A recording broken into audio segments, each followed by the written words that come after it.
Welcome to Math Forest numerical analysis chapter 10th lecture 2। आज हम करेंगे गोस जॉर्डन मेथड। तो हमारा जो आज का मेथड है वो हमारा है गोस जॉर्डन मेथड। तो गोस जॉर्डन मेथड में क्या है कि नाम से पता चल रहा है कि गोस है, फिर जॉर्डन है, फिर मेथड है, मतलब कुछ ना कुछ तो मॉडिफिकेशन हुआ होगा गोस मेथड में। एक्चुअल में जो गोस मेथड था उसमें थोड़ा सा मॉडिफिकेशन किया जॉर्डन ने। वो क्या किया हमारे पास कि जो इक्वेशन थी उन्हें एक डायगोनल मैट्रिक्स की फॉर्म में रिड्यूस कर दिया ताकि हमें हर एक रो में सिर्फ एक ही अननोन मिले। हमें जो इक्वेशंस थी उनको इस तरीके से एक दूसरे से एलिमिनेट किया है कि हमें x1, x2 और x3 की जो वैल्यूज है वो बैक सब्स्टिट्यूशन ना करना पड़े।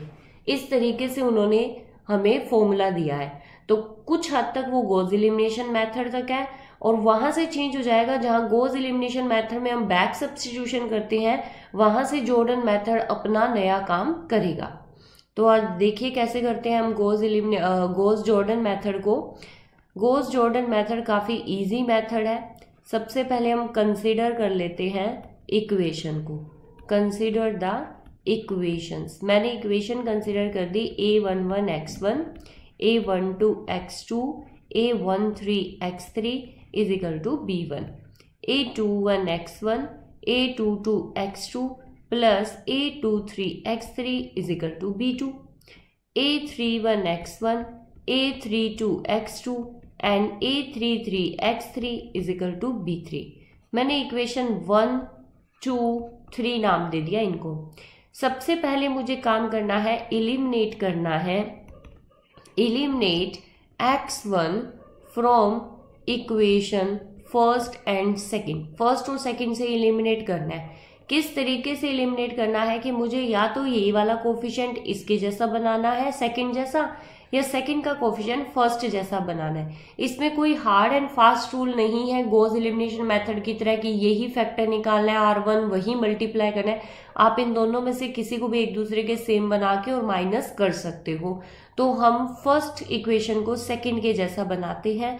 तो हम क्या करते हैं, यहाँ पे इक्वेशन जो मेरी फर्स्ट है उसको मैं मल्टीप्लाई कर देती हूँ a21 बाई a11 से। तो ये मैंने इक्वेशन 1 को इससे मल्टीप्लाई किया तो मुझे क्या मिलेगी, यहाँ पे जो इक्वेशन मिलती है वो मिलती है a11 into a21 by a11 into x1 plus में a12 into a21 by a11 into x2 plus a13 into a12 by a21 by a11 into x3 is equal to मेरे पास b1 into a21 by a11। यहाँ से देखो ये a11 cancel हो जाएगा हमारे पास। जो मुझे इक्वेशन नहीं मिलेगी वो क्या मिल जाएगी मुझे, यहाँ पे जो इक्वेशन मिल रही है a21 x1 प्लस में a12 a21 by a11 x2 plus में a13 a21 by a11 x3 is equal to b1 into a21 a11। ये मिल गई हमारी इक्वेशन। इन्हें हम नए नाम दे दें। अब हमें क्या करना है, इन्हें सब्ट्रैक्ट, नए नाम बाद में दे देंगे, पहले इसे सब्ट्रैक्ट। ये मेरी इक्वेशन 4 बन गई है, मतलब जब कोफिशिएंट सेम हो गया है। अब हम क्या करेंगे, इक्वेशन 4 को सब्ट्रैक्ट करेंगे फ्रॉम इक्वेशन सेकंड से। जो मेरी इक्वेशन ये 4 बनी है इसे मैं जो इक्वेशन सेकंड, पहले मैं इक्वेशन सेकंड लिख देती हूँ। इक्वेशन सेकंड है a21 x1 plus a22 x2 plus a23 x3 is equal to b2। इस इक्वेशन में से मुझे फोर्थ इक्वेशन को माइनस करना है। तो जब मैंने इसे माइनस किया तो क्या आएगा, a21 x1 plus a22 x2 plus a23 x3 minus a21 x1 minus a12 a21 by a11 x2 minus a13 a21 by a11 x3 is equal to b2 minus b1 into a21 by a11। हमारे पास ये first term cancel हो जाएगी, x1 eliminate हो गया इसमें से। मेरे पास जो नया बचा वो बचा a22 माइनस में a12 a21 by a11 into क्या आ गया मेरे पास x2 प्लस में a23 minus A13 by A11 into x3 और is equal to B2 minus B1 into A21 by A11। मैं इन्हें नया नाम दे देती हूँ, इतना लंबा हमें लेने की कोई जरूरत नहीं क्योंकि हमें कोई फॉर्मूला याद नहीं करना है जो एग्जैक्ट यही वैल्यू याद करनी है। हम आप जस्ट एक डेरिवेशन कर रहे हैं कि किस तरीके से हमें करना है और वो एग्जाम्पल्स अटेम्प्ट करेंगे। तो इसको मैंने नया नाम दे दिया, यहाँ पे मैंने इसको नया नाम दिया है A11 डैश, इसको मैंने नया नाम दिया है A12 डैश और इसको मैंने नया नाम दिया है B1 डैश। तो जो मेरी नई इक्वेशन आई है वो क्या आ गई, A11 डैश इंटू क्या है आपके पास x2 प्लस में A12 dash into x3 is equal to B1 dash. ये मेरी कोई नई इक्वेशन आ गई है। अब मुझे क्या करना है, जो मेरी इक्वेशन फर्स्ट एंड थर्ड है उसमें भी सेम मुझे x1 के कोफिशिएंट को क्या करना है, इलिमिनेट करना है। तो हम क्या करेंगे, eliminate x1 from equation first and third. First और थर्ड से इलिमिनेट कैसे, इक्वेशन फर्स्ट मल्टीप्लाई विद, किससे मल्टीप्लाई करना है, A31 बाई A11। तो हमारी जो इक्वेशन फर्स्ट थी वो थी A11, उसके साथ हमने A31 बाई A11 को मल्टीप्लाई किया प्लस में A12 into A31 by A11 into x2 plus में A13 into A31 by A11 into x3 is equal to B1 into A31 by A11 into आप इंटू कुछ भी नहीं आएगा यहाँ पे। तो आपके पास ये इक्वेशन बन गई है। इस इक्वेशन को, अब मैंने इस इक्वेशन को नया नाम दे दिया 6। अब मैं क्या करूँ, यहाँ पे सब्ट्रैक्ट कर देते हैं हम equation third and six, third और सिक्स इक्वेशन को हम सब्ट्रैक्ट कर देते हैं। तो मेरी थर्ड इक्वेशन इस तरीके से थी A31 x1 plus A32 x2 plus A33 x3 minus किया मैंने, यहाँ से देखो ये कैंसिल हो गया, A31 x1 माइनस में A12 A31 by A11 x2 minus में A13 A31 by A11 x3 is equal to क्या आया, B3 minus B1 A31 by A11। यहाँ से हमारे पास आ गई, हमारे पास x1 का जो एक प्लस में था एक माइनस में था कैंसिल हो गया। इक्वेशन जो बची वो किस में बची है, x2 x3। इन्हें भी हम नया नाम दे देते हैं जैसे हमने ऊपर दिया है। इसको हमने नया नाम दे दिया है यहाँ पे A21 dash x2 plus A22 dash x3 is equal to B2 dash. इसे मैं 7th इक्वेशन का नाम दे दूँ। मेरे पास अब टोटल मिला के एक जो रिड्यूस होकर इक्वेशन आई है 6th और एक जो रिड्यूस होकर इक्वेशन आई है 7th। इन दोनों में ही कोफिशिएंट x2 और x3 के हैं। अब हमें क्या करना है यहाँ पे, अब हमारे पास जो जो इक्वेशन बची है उसे हम लिख लेते हैं। सबसे पहले मैं इक्वेशंस लिखती हूँ। इक्वेशन फर्स्ट लिख लो as it is A11 x1 plus A12 x2 plus A13 x3 is equal to B1। मैं इक्वेशन 6 लिख देती हूँ जो कि है A11 यहाँ पे आपके पास A11 dash x2 plus A12 dash x2 और यहाँ x3 इज इक्वल टू क्या है, B1 डैश। फिर मैं लिख देती हूँ इक्वेशन 7 जो कि है A21 dash x2 plus A22 dash x3 is equal to B2 dash. ये मेरी 3 इक्वेशन आ गई। इन 3 इक्वेशन में हमें क्या करना है, 6th और 7th में से x2 को एलिमिनेट करना है ताकि मुझे x3 मिल जाए, और फर्स्ट और 6th में से हमें x2 को एलिमिनेट करना है ताकि जो मेरी इक्वेशन बने वो x1 और x3 में मिले। तो हम पहले ये वाला काम कर लेते हैं।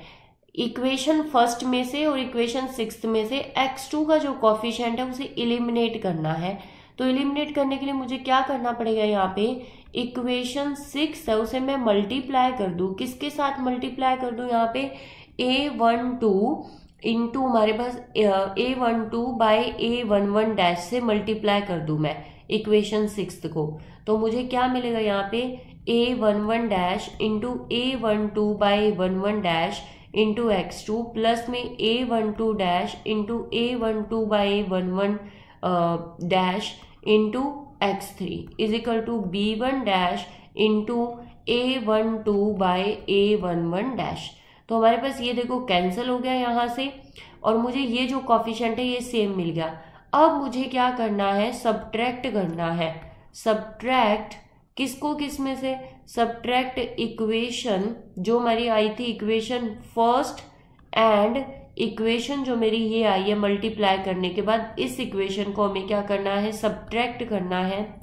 तो इक्वेशन फर्स्ट एंड सिक्स को सब्ट्रैक्ट करना है ताकि मेरे पास एलिमिनेट हो जाए। तो x2 एलिमिनेट हो जाए, a11 x1 plus a12 x2 plus a13 x3 minus में हमारे पास क्या आएगा यहाँ पे a12 x2 माइनस में हमारे पास और क्या आया हुआ है यहाँ पे, ये वाली टर्म आई हुई है a12 a21, हमारे पास आ गया a12 dash a12 by a11 dash x3 is equal to हमारे पास क्या आया हुआ है यहाँ पे b1 माइनस में b1 dash into a12 by a11 dash.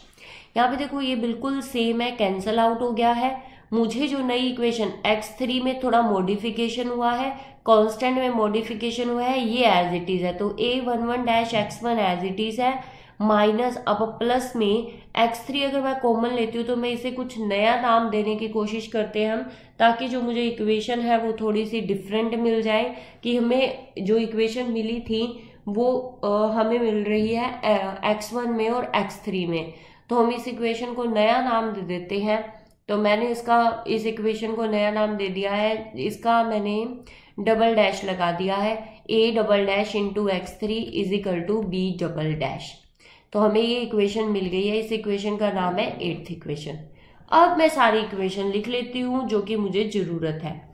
एक इक्वेशन ये हो गई, एक हमने कौन सी इक्वेशन रखी थी यहाँ पे a21 dash x1 plus a22 dash x2 था, x3 था इजिकल टू b2 डैश था। इसे 9th इक्वेशन का नाम दे दो। और एक हमें क्या करना है, इन दोनों इक्वेशन को इक्वेशन 6th एंड 7th में से मुझे इलिमिनेट करना है x2 को। तो हम क्या करते हैं अभी यहाँ पे, नाउ इलिमिनेट, क्या करेंगे, eliminate x2 from equation 6th and 7th। 6th और 7th में से x2 को इलिमिनेट करना है मुझे।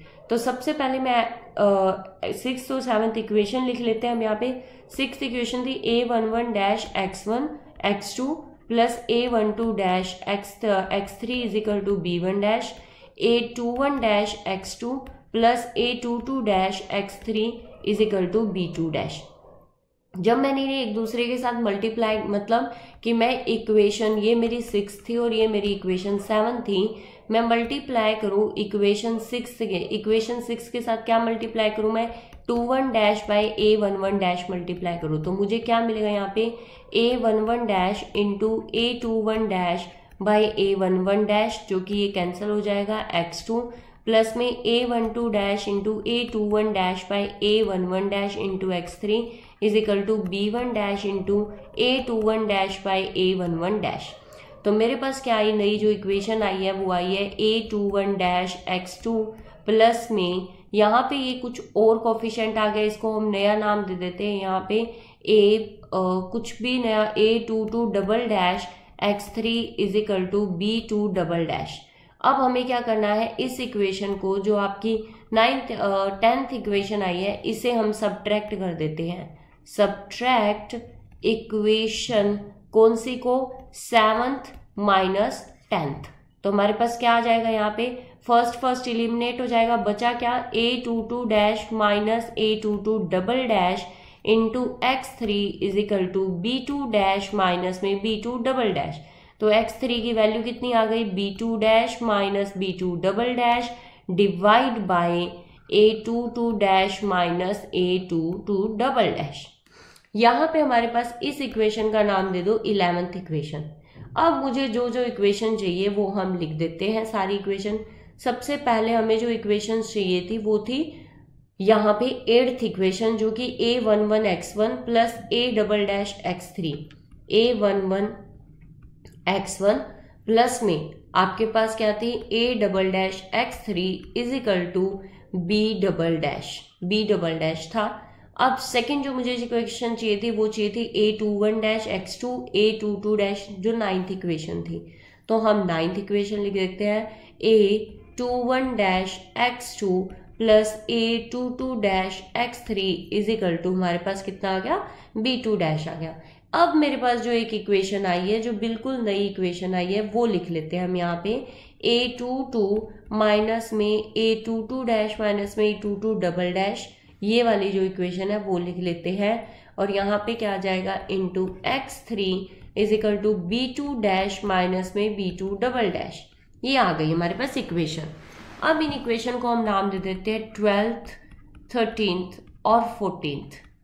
तो हमारे पास क्या होगा, अब हमें क्या करना है, इक्वेशन 12th और 14th में से तो हमें x3 को एलिमिनेट करना है और इक्वेशन 12th और 13th में से हमें x2 को एलिमिनेट, मतलब यहाँ पे हमें सॉल्व करना है, हमें 12th और 14th में से तो x3 को एलिमिनेट करना है, इस x3 को एलिमिनेट करना है। तो हमें बचेगा क्या, x1 बच जाएगा। 13th और 14th में से हमें किसको एलिमिनेट करना है, यहाँ पे x3 को, इधर से x3, मतलब हमें सॉल्व करनी है, सॉल्व इक्वेशन, मतलब सॉल्व तो मत ही बोलो आप, एलिमिनेट बोलो, eliminate x3 from equation 12th and 14th। Again फिर से हमें क्या करना है, eliminate x3 from equation 13th and 14th। बस यहाँ एलिमिनेट करने के बाद x1 बचेगा जिसकी वैल्यू हो जाएगी, यहाँ x3 एलिमिनेट करने के बाद x2 बचेगा। तो हमारे पास यहाँ तक का था जॉर्डन मेथड।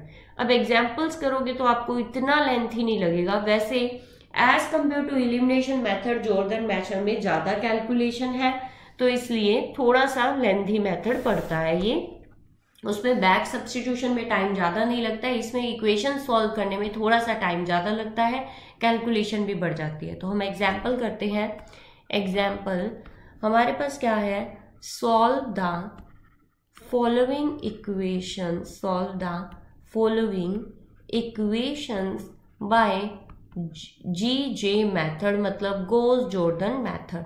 ये क्या है, x plus y plus z is equal to 9, 2x minus 3y plus 4z is equal to 13 और यहाँ पे क्या है 3x plus 4y plus 5z is equal to 14। आपको ये दे रखा है। अब आपको क्या करना है, यहाँ पे सॉल्यूशन निकालना है। फर्स्ट ऑफ ऑल मैं इसे इक्वेशन 1, 2 और 3 का नाम दे रही हूँ। तो मैंने 1, 2 और 3 का नाम दे दिया है यहाँ पे। अब मुझे सबसे पहले फर्स्ट और सेकंड में से x को एलिमिनेट करना है। तो eliminate x from equation first and second. तो हम क्या करते हैं, यहाँ पे इक्वेशन फर्स्ट को किससे मल्टीप्लाई कर देते हैं, 2 से। इक्वेशन 1 को 2 से मल्टीप्लाई किया, जो मुझे मिला 2x plus 2y plus 2z, इसको मैंने 2 से मल्टीप्लाई कर दिया पूरी इक्वेशन को, तो मुझे 2x 2y 2z is equal to 18। अब मैंने क्या किया इसे, then subtract from equation second. अब जो मेरी इक्वेशन बनी है, जो मेरी इक्वेशन ये बनी है, इक्वेशन 1 को 2 से मल्टीप्लाई किया है, नई इक्वेशन आई है, इसको मैंने सब्ट्रैक्ट कर दिया इक्वेशन सेकंड से। तो सेकंड इक्वेशन क्या है, 2x minus 3y plus 4z minus 2x minus 2y minus 2z is equal to 13 minus आपके पास कितना हो जाएगा 18। तो ये आपके पास 2x से 2x कैंसिल हो गया, यहाँ पे है माइनस 5y प्लस में 2z इज इक्वल टू आपके पास कितना आ जाएगा, माइनस 5 आ गया आपके पास। ये आपको क्या मिल गई है, इक्वेशन मिल गई है एक, जिसको हम रीराइट भी कर सकते हैं, मतलब प्लस को मतलब माइनस कॉमन भी ले सकते हैं, वो आपकी चॉइस है। इसे मैं इक्वेशन 4 का नाम दे दूं। अब मुझे फिर से क्या करना है, यहाँ पे इक्वेशन फर्स्ट एंड थर्ड में से x को एलिमिनेट करना है। तो अब मुझे किसको मल्टीप्लाई करना पड़ेगा, यहाँ पे 3 को मल्टीप्लाई करना पड़ेगा इक्वेशन फर्स्ट के साथ। तो जब मैंने 3 को मल्टीप्लाई किया तो क्या मिला, अब हमें क्या करना है, eliminate x from equation first and third. तो क्या करेंगे हम, इक्वेशन फर्स्ट मल्टीप्लाई बाय 3 और इज इक्वल टू क्या आ गया, 3x plus 3y plus 3z is equal to आपके पास 27 आ गया। और अब आपको क्या करना है, देन सब्ट्रैक्ट करना है फ्रॉम इक्वेशन थर्ड। अब इक्वेशन थर्ड से सब्ट्रैक्ट करते तो इक्वेशन थर्ड थी 3x plus 4y plus 5z minus 3x minus 3y minus 3z is equal to आपके पास था 40 माइनस 27। तो 3x से 3x कैंसल, आपको क्या मिला y प्लस में 2z इज इक्वल टू आपको क्या मिल गया 13। ये आ गया इक्वेशन 5। आपके पास आ गई इक्वेशन 4 आ गई, इक्वेशन 5 आ गई। अब आपको क्या करना है, इक्वेशन फर्स्ट और फिफ्थ में से y को एलिमिनेट करना है। तो अब हम क्या करेंगे, subtract equation 5 from equation first, subtract कर दो। तो x plus y plus z minus में y minus 2z is equal to 9 minus 13, जो कि आपको मिला है y से y क्या हो गया, कैंसिल हो गया। x minus z is equal to आपको क्या मिल गया, -4 मिल गया आपको। ठीक है, इस तरीके से आपने क्या किया, इक्वेशन फिफ्थ जो आपकी फर्स्ट मतलब जो फर्स्ट इक्वेशन थी और जो फिफ्थ इक्वेशन आई है उसको आपस में क्या किया, आपको फर्स्ट में से फिफ्थ को माइनस कर दिया। तो आपका y रिमूव करना था। हमारा मेन मकसद क्या था कि एक इक्वेशन रहे आखिर में एक्स जेड में, एक इक्वेशन रहे वाई जेड में और एक इक्वेशन बिल्कुल एक्स जेड में रहे, ताकि हम क्या कर सके कि उस जेड को फिर फर्स्ट से एलिमिनेट कर सकते, फिर फर्स्ट जेड को सेकंड से एलिमिनेट कर सकें। इस तरीके से हमें लास्ट का काम करना है। तो अब ये मेरे पास आ गई इक्वेशन 6। अब हमें क्या करना है, सारी इक्वेशंस को लिख लेना है जो हमारे पास डिजायरेबल रिजल्ट थे। एक इक्वेशन आई x minus z is equal to -4, जो कि मेरी इक्वेशन नंबर क्या थी, 6 थी। एक इक्वेशन यहाँ पे मेरी आई है y plus 2z is equal to 13 आई है। और एक मेरी जो इक्वेशन आई थी वो आई थी -5 plus 2z is equal to -5 आई। अब इनके इक्वेशन नेम लिख लेते हैं। ये जो इक्वेशन थी ये थी फिफ्थ मेरी, और ये जो मेरी इक्वेशन बनी थी ये मेरी बनी थी फोर्थ इक्वेशन। ये फोर्थ बनी थी, ये फिफ्थ है। अब हम क्या करते हैं, eliminate y from equation fourth and fifth. Fourth और फिफ्थ में से हम y को क्या कर देंगे, एलिमिनेट कर देंगे बिल्कुल, ताकि मुझे क्या मिल जाए, z मिल जाए। तो एलिमिनेट करने के लिए मुझे इक्वेशन फिफ्थ के साथ क्या करना है, 5 को मल्टीप्लाई कर देना है, मतलब -5 से मल्टीप्लाई कर देना है। तो हमें क्या मिलेगा, इधर देखो, -5y minus 10z is equal to 13 minus 65 आपके पास आ गया। और फिर हमें क्या करना है, सब्ट्रैक्ट किसको, इक्वेशन जो फिफ्थ आई है -4 से। तो हमारे पास कितना आ गया, -5y प्लस 2z प्लस में 5y प्लस में 10z इज इक्वल टू हमारे पास क्या है, -5 प्लस 60।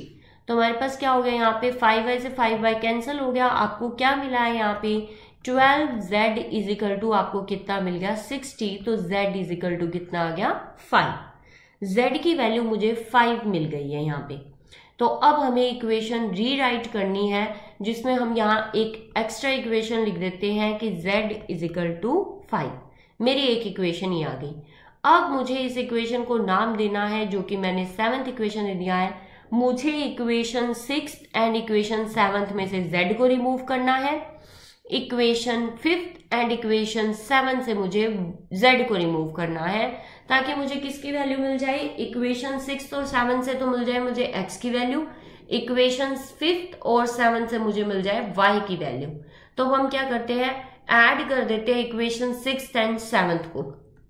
तो मैंने क्या किया, इक्वेशन 6 थी मेरे पास x माइनस, जो इक्वेशन ये आई थी हमारे पास, x minus z is equal to आपके पास कितना है, x minus z is equal to -4 आया था और z इज इक्वल टू 5 आया था। अब हमारी जो इक्वेशन थी, ये इक्वेशन थी हमारे पास 6 और 7, 6 एंड 7। हम क्या करते हैं, ऐड इक्वेशन 6 एंड 7, मतलब हमें क्या करना है, रिड्यूस करना है। तो इक्वेशन को तो हमें करना पड़ेगा इसको, क्योंकि कोफिशिएंट क्या है, 1 1 है दोनों के। तो हम क्या करते हैं यहाँ पे, तो हमारे पास क्या हो जाएगा, x इजिकल टू कितना आ गया आपके पास 1 आ गया, कि जब आप क्या करोगे ये कैंसिल हो जाएगा यहाँ पे आपको, तो x की वैल्यू क्या मिल जाएगी, 1 मिल जाएगी। अब आपको क्या करना है, यहाँ पे जो इक्वेशन 5th है हमारी और इक्वेशन 7th है, इसमें से हमें z को रिमूव करना है। तो हमें क्या करना पड़ेगा, मल्टीप्लाई 2 विद इक्वेशन 7th के साथ एंड देन सब्ट्रैक्ट, और फिर सब्ट्रैक्ट करनी है फ्रॉम इक्वेशन 5th। तो हमारे पास क्या हुआ, यहाँ पे जो मेरी इक्वेशन 5th थी वो है y प्लस 2z माइनस में, जब हम 7th इक्वेशन को मल्टीप्लाई कर देंगे तो 2z इजिकल टू, यहाँ पे मेरे पास था 13 माइनस में आपके पास कितना आ जाएगा, यहाँ पे जब हम कर देंगे तो 10 आ जाएगा। तो 2z से 2z cancel, y is equal to कितना आ गया, 3 आ गया आपके पास। तो आपको क्या मिल गई, x की वैल्यू मिल गई, आपके x की वैल्यू आ गई आपके पास 1, y की वैल्यू आपके आ गई 3 एंड z की वैल्यू आपके पास जो आई है वो आई है 5। तो इस तरीके से 1, 3, 5 आपको वैल्यू मिली है। अब आप सोच रहे होंगे कि बुक्स में अलग तरीके से किया हो, मतलब बुक्स में इस इक्वेशन को इसके साथ तो आपको याद नहीं करना है। मेन स्टेप आपका जॉर्डन का यही है कि आपको बैक सब्स्टिट्यूशन किसी में नहीं करना, आपको हर एक इक्वेशन से एलिमिनेट करना है, ताकि आखिर में जो इक्वेशन बचे, एक इक्वेशन x में आए, एक y में आए, एक z में आए। तो फर्स्ट ऑफ ऑल आपको फर्स्ट 2 इक्वेशन यूज करके x एलिमिनेट करना है। एलिमिनेशन मेथड पूरा करने के बाद जहां आपका बैक सब्स्टिट्यूशन स्टार्ट होता है, वहां से आपका दूसरा काम स्टार्ट होता है जॉर्डन का। उसमें क्या करना है आपको, आखिर में जो जॉर्डन करता है ना, वो ये करता है, एक इक्वेशन x z में रखेगा, एक इक्वेशन y z में रखेगा, एक इक्वेशन z में रखेगा, ताकि x z वाली इक्वेशन को z के साथ सॉल्व कर सके और y z वाली इक्वेशन को z के साथ सॉल्व करके x और y की वैल्यू निकाल सके। होपफुली आपको समझ आया होगा। आपके होमवर्क के तौर पे एक क्वेश्चन है, ये जरूर ट्राई कीजिएगा आपको पता चलेगा कि समझ आया है या नहीं। Solve the following equations by GJ method.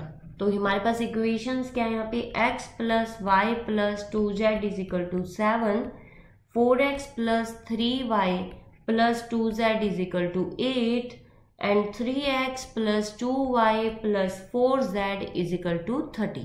Solve करना है, x, y और z की वैल्यूज निकालनी है।